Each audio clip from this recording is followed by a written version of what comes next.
Hello, Jagubers! Hello, rainhas! Tudo bem com vocês? Estamos mais uma vez aqui no canal Mediunidade Ayahuasca e o tema do vídeo de hoje é LGBTQIAP+, no Daime e na Ayahuasca. Vamos lá!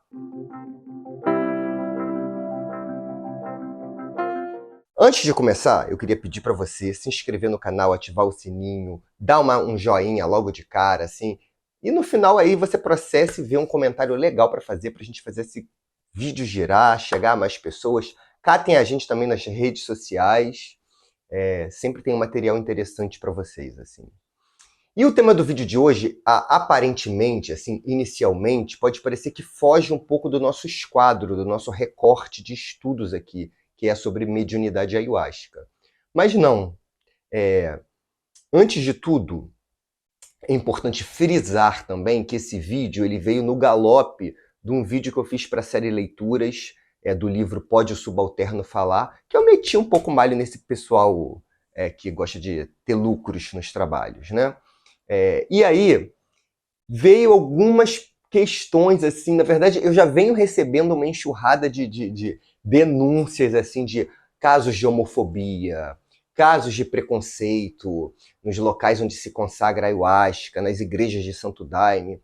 Só que eu estava meio que evitando falar sobre isso, assim, que eu falei, cara, mas como é que eu vou fazer um recorte disso para o tema do canal?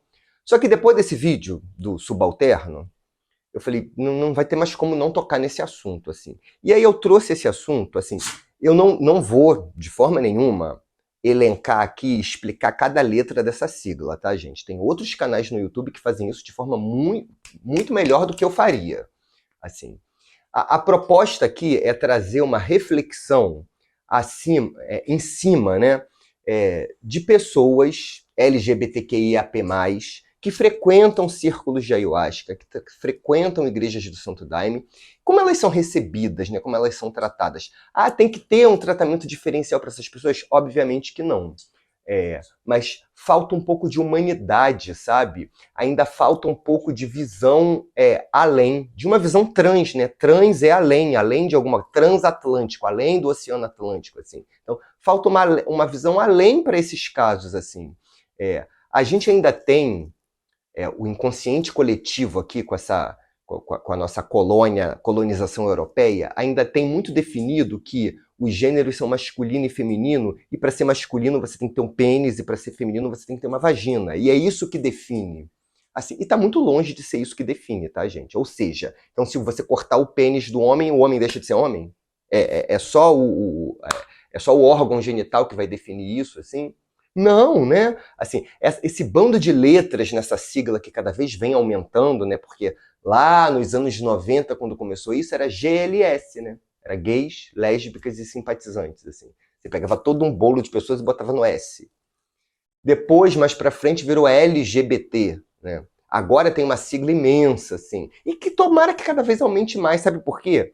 Porque essas letras podem parecer que são besteira, mas você está colocando uma humanização em pessoas que são historicamente excluídas socialmente, que são historicamente marginalizadas, que são historicamente sujeitos periféricos, assim, vistos com olhos de pecadores, de marginais. Então, você dá dignidade numa representatividade que pode parecer besteira, na verdade você está humanizando e deixando as pessoas confortáveis em suas peles, assim. É importante que o ser humano, num processo encarnatório, esteja confortável em ser quem é.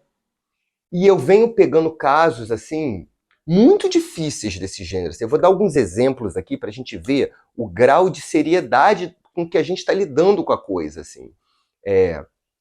Recentemente eu atendi uma mulher belíssima. Ela entrou no meu consultório, ela era belíssima, assim.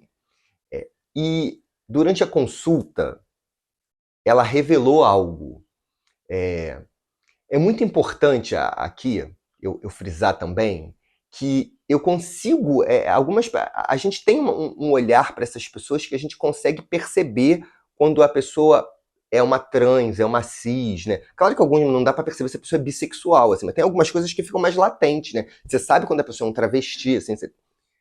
Quando ela me revelou que ela tinha nascido homem, eu fiquei meio que sério, assim, porque era uma mulher que estava na minha frente, assim, em todos os aspectos que você pode imaginar. E aí ela me contou a história dela. Ela nasceu homem, ela fez todos os procedimentos até virar uma mulher, assim. E começou, e ela, depois já de ser uma mulher visualmente completa, ela conheceu o Daime e passou a frequentar uma igreja do Santo Daime. Sem que ninguém soubesse disso, porque realmente não dá para você imaginar. E aí começou a estudar, começou a ler livros espíritas, começou a estudar, se interessou pela espiritualidade. E a dúvida dela era a seguinte: se ela encarnou como homem, né, com órgãos genitais masculinos, num corpo masculino, e fez uma operação para se transformar em mulher, tomou todos os tipos de hormônio, enfim, fez todo o procedimento, que é um procedimento longo, né, difícil, de operação, tem um pós-operatório complicado. Então, fez todo esse processo. A dúvida dela, e isso ela me falou aos prantos, tá, gente? Isso ela me falou aos prantos. A dúvida dela é: eu errei o meu processo encarnatório, então, assim, se eu encarnei como homem, era para me continuar como homem. Se eu me transformei numa mulher, eu errei tudo. Eu vou ter que voltar de novo como homem porque eu não fui capaz nessa vida, assim. E isso era um peso que ela carregava em cima dela, assim. Gente, óbvio que não, tá? Óbvio que não, assim. Se esses procedimentos existem, e esses procedimentos eles existem há muito tempo, né? Há muito tempo na história da humanidade que existe essa configuração de travestismo, assim, de você nascer algo e virar outro no decorrer da vida, assim. Isso está muito longe de ser uma coisa moderninha. É claro que com o passar do tempo a coisa foi se configurando de uma forma maior, assim, mas quando a gente encarna, né, o pré-encarnação, e eu já falei isso aqui, vai dar uma olhada no meu vídeo sobre reencarnação, a gente tem aquele momento de estruturar a nossa encarnação. Né? Todo mundo aqui que está vendo esse vídeo, ninguém aqui mais tem uma encarnação sonambúlica em que você não decide nada. A gente senta com os nossos mentores espirituais, com espíritos que ajudam nesse preparo da encarnação, e a gente vai acertar certos pontos importantes que o nosso espírito precisa passar numa encarnação. Certos encontros, a família onde a gente vai encarnar, processos que a gente vai ter no decorrer da vida que são importantes para sanar rupturas do passado, processos que a gente vai passar no decorrer da encarnação que vai ser por um engrandecimento, por uma evolução. A gente tem um plano encarnatório em que nós atuamos diretamente nele. A gente decide muita coisa, não tudo, mas a gente decide muita coisa nesse plano. A gente decide conjuntamente, a gente vai analisando o que a gente aguenta passar, o que a gente vai aos poucos, em conta-gotas, porque se vier um turbilhão todo a gente não aguenta. O que a gente deixa já para próximas vidas, assim. Às vezes não dá, às vezes o nosso saldo é tão negativo que não dá tempo de saldar tudo numa encarnação só. Então, existe esse planejamento. Dentro desse planejamento, tem a escolha, né? Você vai encarnar como homem ou como mulher, né? E aí, quando eu digo como homem, como mulher, entenda esse gênero olhando para o corpo, né? Você vai vir num corpo masculino ou num corpo feminino. Porque a sexualidade está muito acima de ser só corpos, assim. Nas maiores universidades do mundo, Estados Unidos e Europa, existem setores só de estudos desse campo. Essa sigla ela não foi inventada na rua. Ela vem de processos de estudos acadêmicos em cima disso. Então, ao me deparar com ela, chorando, desesperada, não me restava outra opção a não dar uma aulinha sobre encarnação e falar: olha só, é previsto isso que aconteceu com você, de você dessa mudança 180 graus, né? Isso é previsto. Não acha que você fez isso agora, na encarnação eu decidi virar mulher. Se foi eu, Vinícius, decidi virar mulher, vou arrancar tudo e virar uma mulher. Assim, quando isso acontece com o espírito, assim, isso é previsto. Isso pode acontecer. Aquele espírito encarnou como mulher, ó, sempre, desde que chegou no planeta. E agora vai ter uma mudança. Você acha que isso não é previsto? Isso é previsto que pode acontecer. Então, essa autotortura não vai fazer bem, porque aí coisas que ela poderia aprender, coisas que ela poderia evoluir, ela vai brecar ali, ela vai parar porque ela vai ficar se torturando o tempo todo com isso? Não, gente, definitivamente, assim. Isso foi previsto, ok, mudou, não aguentou viver naquele corpo, voltou para um corpo que te é mais confortável. Vambora, segue em frente. Tem muita coisa nessa encarnação ainda para você aprender, para você melhorar, para você aperfeiçoar. Então, na próxima, se você realmente tiver que ter uma encarnação num corpo masculino sem nenhuma opção de mudança, eles vão te colocar numa aldeia, lá no Bornéu, na Indonésia, envolvida numa floresta tropical impenetrável, que não tem saída para você. Assim, aí não tem como, você vai ter que viver isso. Assim. A espiritualidade sempre dá um jeito da gente viver aquilo que não pode, que não tem como. Assim, não tem como você fugir daquilo, vão te deixar num lugar que não tem como você vai ficar aprisionado ali. Agora, enquanto estão te dando oportunidade de mudança, é porque querem que você visite, conheça outros aspectos da encarnação. Então, ó, guia com essa tortura, minha filha, vai embora e segue adiante.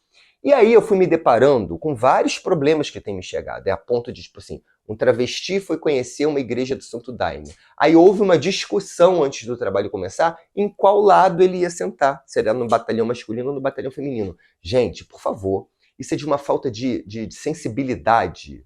A gente tá falando de um travesti que anda com cabelo grande, que se veste como uma mulher, que é uma mulher. Você vai votar no batalhão masculino. Não tem... Chega a ser ridículo uma coisa dessa, assim. E olha, preconceito tem muito. Muito. Muito. Assim, o Brasil é o país que mais mata pessoas LGBTQIAPN+.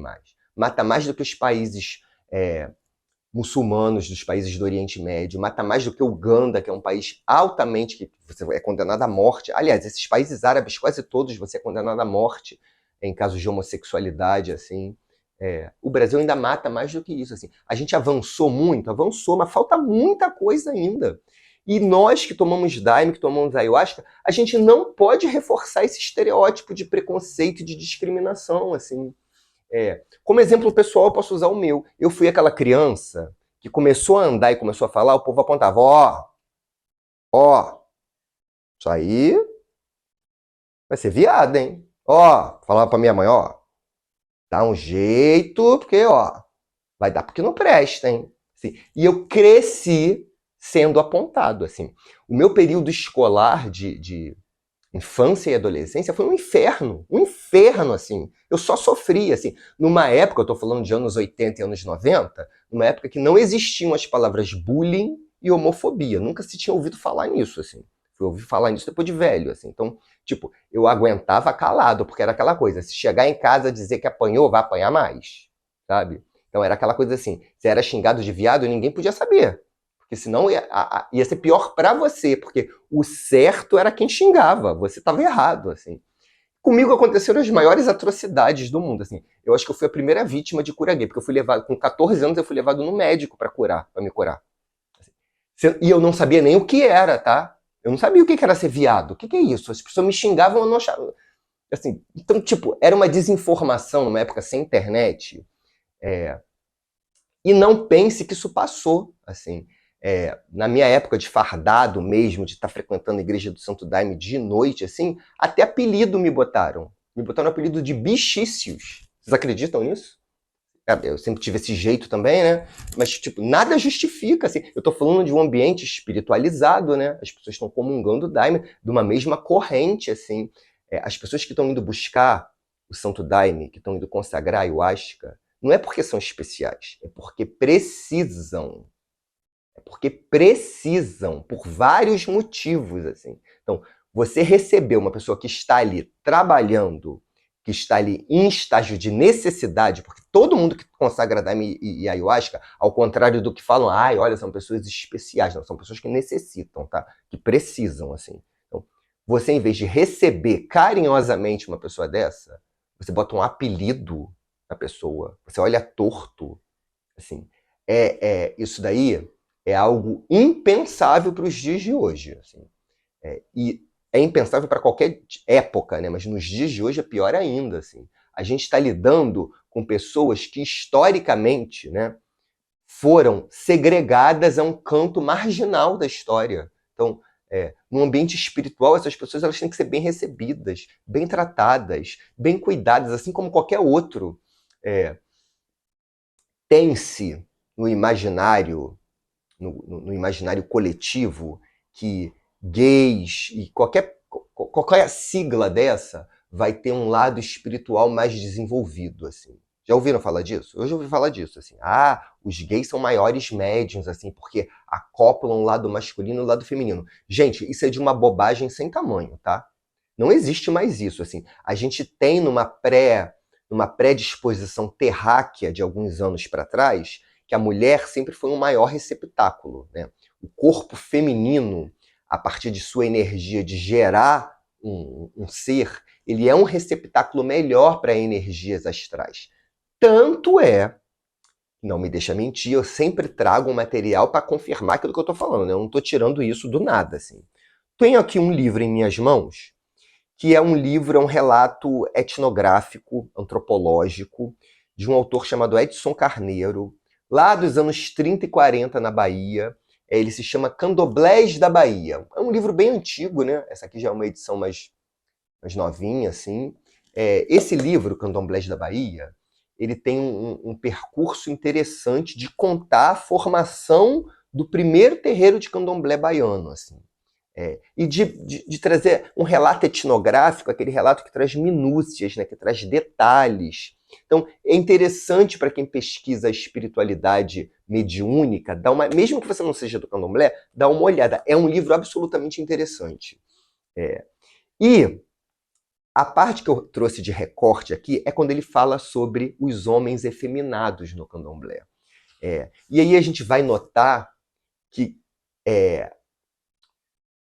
as pessoas LGBTQI, APN+, elas sempre foram trans, olha aí o além, gressoras, elas sempre foram à frente do seu tempo. Elas sempre romperam com as coisas, assim.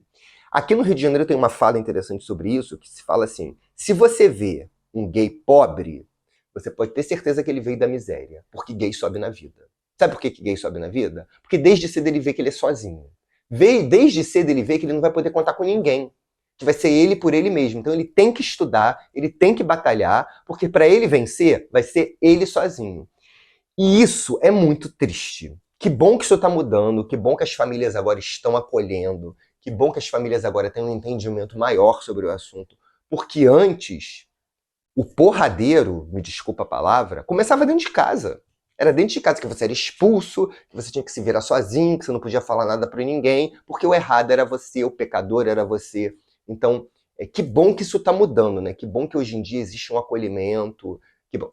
Não totalmente, né? Mas já está em processo amplo de mudança. E por que muda? Porque cada vez mais a gente vê atores, atrizes, cantores, as pessoas da mídia, né, se declamando, se afirmando e mostrando que, gente, isso é absolutamente normal. As pessoas encarnam na Terra com tendências e com orientações diversas, múltiplas, né? Já dizia Simone de Beauvoir lá na década de 40, né? Não se nasce mulher, torna-se. Os processos de comportamento, de orientação, de tendências, eles vêm banhados no espírito. Não é isso aqui não, ó. Não é a carne que orienta, não.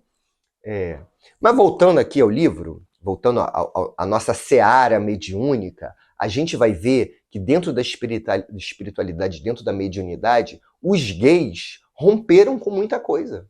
Foram à frente em muitos aspectos, assim. Tem um capítulo aqui, Filhas e Filhos. É interessante eu falar isso porque dentro do candomblé baiano existia uma regra absoluta e incontestável de que somente mulheres poderiam ser mães de santo e de que somente mulheres poderiam ser médiuns. Os homens, eles não incorporavam. Os homens, eles não eram pais de santo. E não sou eu que estou falando isso não, está documentado. Quando os primeiros pais de santo surgiram, eles não eram feitos por nenhuma mãe de santo. Eles se autofizeram. Então, existia até um certo preconceito contra esses pais de santo. Isso está tudo escrito aqui. E aí, quem foi que rompeu essa malha de só mulher poder mediunizar? Os gays. Capítulo 5, página 122 dessa minha edição, ele começa assim. Os candomblés mais antigos da Bahia não fazem santo de homem. E se porventura algum homem cai no santo, ou seja, mediuniza, né? Ele não tem licença para dançar. Esses filhos apresentam, em maioria esmagadora, inequívocas tendências para a feminização. Ele continua. Engomam o cabelo, pintam as unhas, empoam o rosto, estão sempre cercados de mulheres a conversar com volubilidade tipicamente feminina. Todos esses característicos os tornam alvo da hostilidade dos homens e do desprezo das mulheres da comunidade. E se tentam exercer a sua pretensa autoridade, começa um bate-boca infindável. Eu gosto que ele vai entrando nas entranhas de tudo que é possível do preconceito na descrição. Então a gente percebe aí que esses homens efeminados, como ele diz, foram aqueles que começaram a cair no santo nos terreiros de candomblé. Então, se hoje a gente tem uma mediunidade ostensiva na área masculina, é graças às bichas que receberam coió lá na Bahia, na década de 30. E aí, se você não sabe o que é coió, existe uma língua pajubá que explica. Coió é você receber uma ofensa. Então, a gente tem que ter em mente que gays, lésbicas, travestis, transexuais, sempre foram à frente do seu tempo, inclusive dentro da espiritualidade. A gente tem aqui no Brasil, por exemplo, a figura aqui no Rio de Janeiro, né, mais precisamente no município de Duque de Caxias, Joãozinho da Gomeia, que era conhecido como o rei do candomblé gay. A gente tem no espiritismo kardecista o vulto de Chico Xavier, que nunca abriu essa parte sexual, mas que sabia o que era. Tem relatos pessoais dele para amigos próximos que ele descrevia: esse corpo não é meu, esse corpo onde estou não é meu. Então, mas ele sabia que a missão ali foi uma opção pessoal, tá, gente? Não foi Emmanuel que virou para ele e falou: você não vai transar. Não foi isso. Assim. E no filme dele, inclusive, fala isso. Eu sei como fazer, só que eu não quero. Eu prefiro dar vazão a isso aqui. Eu tenho um trabalho importante para fazer. Então, a gente vê que... E imagina, né? Década de 40, Chico Xavier, 50, 60, Chico Xavier psicografando aqueles livros que nunca tinham sido vistos, ele descrevendo cidades espirituais que nunca tinham sido descritas, e ainda por cima com relacionamento homoafetivo. Não ia prestar, né? A ditadura militar ia cair em cima dele. A FEB não ia publicar nenhum livro, assim. Então, tipo assim, ele, acima de tudo, sabe o que fez. E deu para si mesmo a função de, tipo assim, a minha missão é mais importante do que os meus desejos. E isso eu estou confabulando aqui. Esse vídeo, eu vou finalizar ele dizendo o seguinte: não existe essa coisa do gay, da lésbica, ou de qualquer ter aqui, de qualquer sigla, ser um médium maior e melhor do que um heterossexual, seja homem ou mulher. Essa distinção, ela não existe. O médium, ele vai ser um bom aparelho se ele for estudado, se ele for compenetrado, se ele seguir sua jornada, né? A mediunidade, ela é uma jornada, ela é um caminho espiritual. Agora, você recortar ela em cima de uma orientação, de uma identidade, de um gênero específico, não, definitivamente, assim. A gente tem que olhar, ter olhos para a espiritualidade, ter olhos para a mediunidade, acima dessa nossa visão terrena de julgamento e crítica do alheio, que não é nem para ter, tá, gente? Assim, eu vou encerrar esse vídeo cantando um funk de MC Chuchu para todos que me assistiram até aqui. Um beijo para quem é de longe, um beijo para quem é daqui, um beijão para o meu bonde, um beijo para as travestis.